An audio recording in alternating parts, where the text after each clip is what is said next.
వ్యాపారం ప్లేస్ లో మంచిగా శుచిగా శుభ్రంగా ఉండేలా తగు జాగ్రత్తలు తీసుకుంటాను.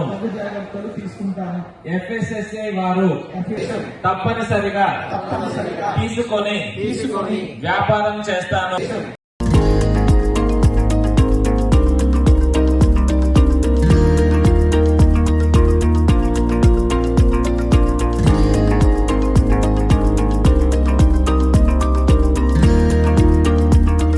చిన్న ఇన్వెస్ట్మెంట్ ఆఫ్ 10 రూపాయలతోటి మీ బిజినెస్ ఇంప్రూవ్ అవుతుందా లేదా?